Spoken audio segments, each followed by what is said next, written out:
This here is from CNN. Make of that what you will. Flurry of civil cases could await Sean Diddy Combs after his criminal trial. Let's see what they got. By the end of the week, a jury is expected to be seated in the federal not safe for work trafficking trial of Sean Diddy Combs. It's a stunning turn of events for the once kingmaker in music, a man who reached billionaire status as a rapper, producer, and entrepreneur. They say he's pleaded not guilty to criminal charges and all the other stuff. They say if convicted, he could be facing life in prison. They say he's facing more than 60 civil lawsuits in which he's accused of not safe for work assault or other wrongdoing. They say he's denied all the allegations. So here's the thing. It seems to me, just based on pure mathematical probability, that these can't all be wrong. However, we're going to need proof from at least some of them. Somebody out there has got to have some kind of audio, video, photo, something tangible that could be confirmed to be real. And if they have it, it should be older. Now, there wasn't like iPhones and stuff the way we have now, where you just click a button and get the evidence or whatnot, but I think a lot of these happened around 2000, 2005, whatever it wasn't the Stone Ages. People had video cameras and cameras at that time. I had a video camera when I was like, 14, 15. They hit the market. I wanted to get one, make videos with my friends, stuff like that. So by 2001 to something like that, they were around. And a lot of them were handheld too. Palm of your hand type ones. Not like the big clunky shoulder ones. So there should have been ways to get evidence. And they also had pocket recorders and things like that.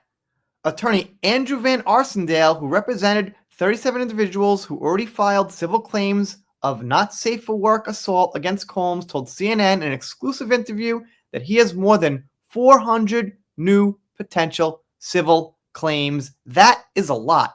The number's so big, it's kind of mind-boggling that they're all actually officially making complaints.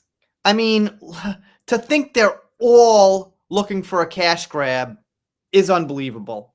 Yeah, maybe even 75% of them maybe are looking for a cash grab. When you hear this and you've been in contact with Diddy, you got nothing to lose by saying, I was there, he did this, shut me up, give me some money. Sure, but it doesn't matter how many are lying if some are real. As long as some are real, well, that's not good. That means he's guilty. If you know Christopher Hitchens, he was pretty famous in the atheist versus religion debate, and he once said, the most difficult job about journalism is telling what's bullshit and what isn't. That's what we have here. There's hundreds of cases against him.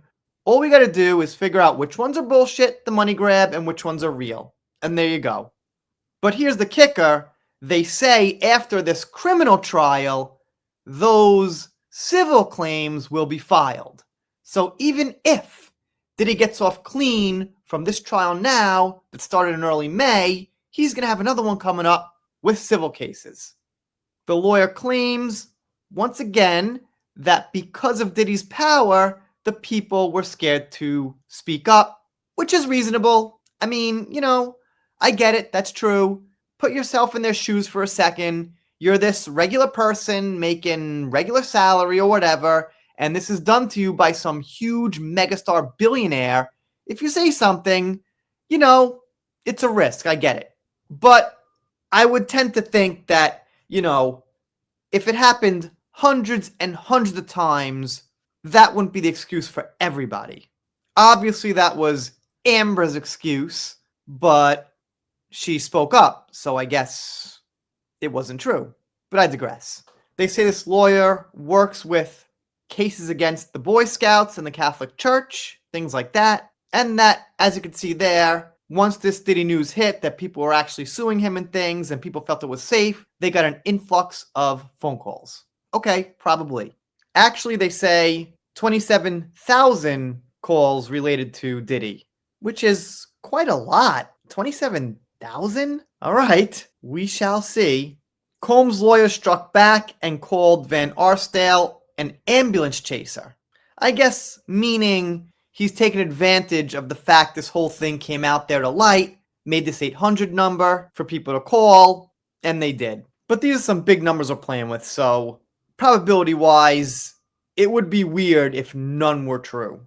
Anyway, let me know what you think in the comments. Doing pop culture, all things Johnny Depp. Gonna cover Sean Diddy when it comes up. Blake Lively, Meghan and Harry, whatever it is. If you don't subscribe, I'll be sad, but I'll get over it. See you next time.